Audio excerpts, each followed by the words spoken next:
All right, I'm not sure what just happened there. I was just disconnected. So we're back up and running, and we're talking about the wind and the waves. So these waves that are happening here in Long Island Sound right now, they are caused by the wind. These are wind-driven waves. As the wind comes across the surface of the ocean, it creates friction, and that friction builds up and you get waves. The longer that the wind is able to blow over the surface of the water, the larger the waves get. So if you have a sustained wind over a long period of time, you can get larger waves. Also, if the wind is stronger, you will get larger waves. Now, in Long Island Sound, we don't usually get waves this large except for storms. The reason for that is that we are a sound. A sound is a body of water surrounded on three sides by land. And Long Island blocks the wind. So the wind coming across the ocean builds up and you get big waves out on the far coast, the southern coast of Long Island. They get much larger waves than we get here. Then the wind has to come across Long Island Sound, which is only 21 miles. So it doesn't have the sustained ability to build larger waves. Now you can get waves from tides. They are tidal waves. Most people call a tidal wave a great big giant wave. That's really a tsunami. A tidal wave occurs when the tide is coming in. The waves gradually push more and more water inward, and those create waves. We get 2 high tides and 2 low tides every day. And the reason that we get high tides and low tides is gravity. Gravity means a lot to us.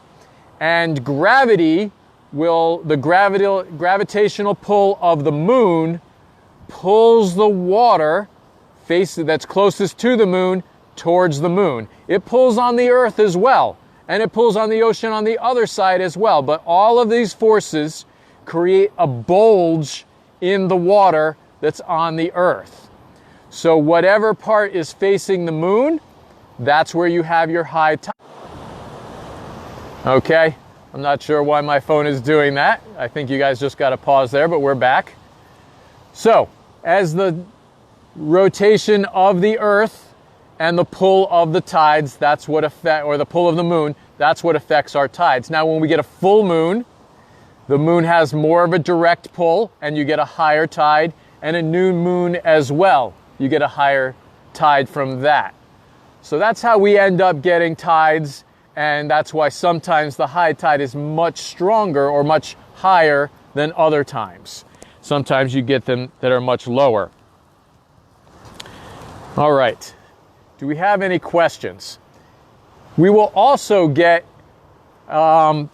what's called a storm surge. So ahead of a storm, we will get, it looks like a high tide, but it's really the ocean water being pushed up in front of a storm. So as a hurricane is coming in, as large storms, a few years ago we had Sandy and Irene, and both of those storms pushed a lot of water up onto Hammonasset Beach State Park. It looked like just a really extreme high tide, but that was a storm surge. That was forced by the low pressure of that storm, pushed all the water ahead, and we ended up with lots of water all over the park. Okay, let's do some reminders. Hammonasset is open. I don't see a lot of people here today, right now anyway. There were some people this morning, but it's a little bit windy and rainy, so most people have gone home. You can visit a park. You still have to maintain social distance. If you cannot maintain social distance, then please find a different place to be in a park. Parks are large. We've got 500 acres that you can roam around in here at Hammonasset. There's a 1,000 acre park, but 500 of it you're not really supposed to go out in our marsh. That's a protected area. Let me show you over here. We'll take a peek at the jetty. The waves are breaking right over the top of the jetty right now. So that's pretty cool. All right. So another thing, your social distance is 20 mice. So 20 mice distance between you and anyone that is not in your household with you. So if you're living with them, you don't have to be that far away. Now, we also, coming up May 7th, we have a very special program. We're going to have a guest speaker from Sacred Heart University that does Project Limulus, talking about horseshoe crabs, the decline of horseshoe crabs over the year. So this is going to be a Zoom program. You do have to sign up ahead of time. We have limited space in our Zoom conference meeting. So please contact us. If you go to the website or Facebook, you can get the contact information. But that program is going to be May 7th. That's an evening program. I think it starts at 4 o'clock. So please sign up for that ahead of time. It should be very interesting. I'm really excited to hear all of the new things that we're going to find out about horseshoe crabs. Now, another thing that we should talk about with these waves, the reason that the waves crest and break as they get closer to shore, those waves are basically the same height out in the middle of Long Island Sound. As the water gets shallower, though, the wave rises above the sea level, above the level of all the other water, which is why you get that nice big rolling, cresting wave. Those waves are still occurring out in Long Island Sound right now, but they're breaking as they hit the shallows. So you can see that there's a sandbar out there, and the waves, that when they hit the sandbar, they actually break. And then where there's not a sandbar, which is right about, I think, in front of me now, the waves are breaking right up on shore. So sometimes if you notice a wave breaking way out, they rise up and then they lower back down. That's because the wave is passing over a sandbar. All right. The unusual choppy, what makes the difference? I'm not sure what the beginning of that question was. It's already cut off. But the main reason that we've got the waves today is that sustained wind blowing across Long Island Sound is building up friction, and we're getting these nice big waves when they crash on our shore. It's not too cold out here right now. There is a pretty good rainfall now. When I came out, it was just sprinkling. I was hoping we'd get this in before the big rain started, but that didn't quite happen. All right, let's do our big thank yous to the Friends of Hammonasset. They are sponsoring all of the animals, or feeding the animals during this time when people are not allowed into the building. Please continue to visit the state parks, but as you're visiting the parks, maintain your social distance. Check before you go to a park and find out whether or not that park is open, because we are reducing how many people are allowed in the parks so that we can maintain social distance. And we're asking people not to picnic in the parks.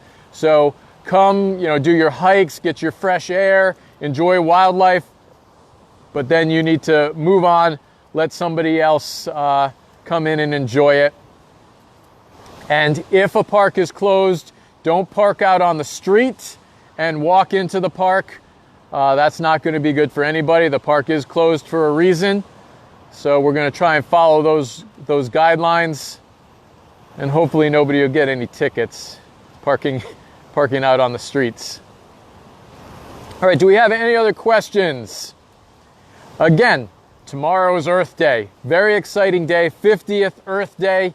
And we're going to be doing a special program tomorrow. We're going to be talking about bears tomorrow morning at the Nature Center, 11 o'clock. There is not going to be a live bear in the Nature Center. I know many of you are disappointed that I'm not going to have a live bear, but they're a little bit big to fit into our building. So, what are the biggest fish in the Sound? That's a really good question. And we get some large fish. I don't know if you're familiar with it, but we get sunfish in Long Island Sound. The body of the sunfish is like 5 feet tall, and then they've got a big fin that points up and down. So as far as I know, that's going to be the largest fish that we get in Long Island Sound. But we occasionally get whales, not a fish, but they do come in. And we have lots of seals, and porpoises will come into the sound. So get some really cool animals out here. Somebody says, I would love to be at the beach in this kind of weather. It's pretty cool. As long as you're dressed appropriately, it's not bad at all. Having a good time out here right now. All right, is there anything that we missed? Any questions that people have?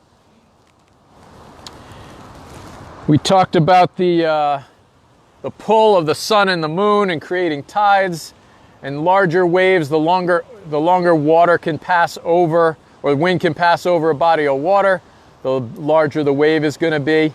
I know one of the questions I get is, do they have tides in large lakes like the Lake Champlain or any of the Great Lakes?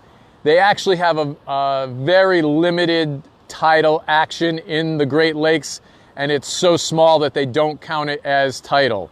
So they do get, the water gets higher and lower at times during the day, but again, not considered tidal because it's not enough.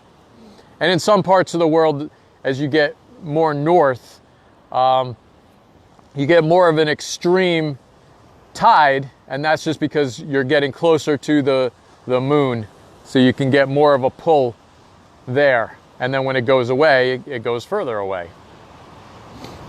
Can you span over the rocks again? Certainly. Let's take a look at the jetty.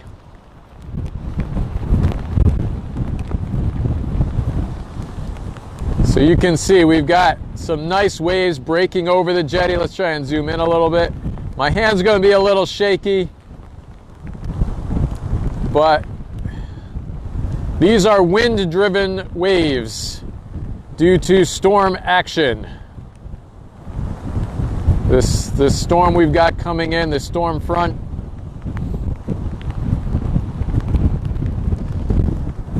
Somebody says the waves in Mexico are huge. They're much larger on the Pacific coast because they've got a long way to go. They can build up over time, and you get some really big waves out on the Pacific coast. All right. So, I'm not seeing any other questions right now. I want to remind everybody to sign up for our Project Limulus talk on the decline of horseshoe crabs for May 7th. It will be very interesting. It's really a cool program. So I would love to have everybody sign up. I think we can fit 300 people into the meeting. So let's try and fill up our meeting. If we could get 300 people to sign up, I would be really excited. Again, tune in tomorrow at 11 o'clock. We'll be talking about bears. And unless I see any other questions, we are going to sign off, and I'm going to go in and dry off for a while. Thank you very much.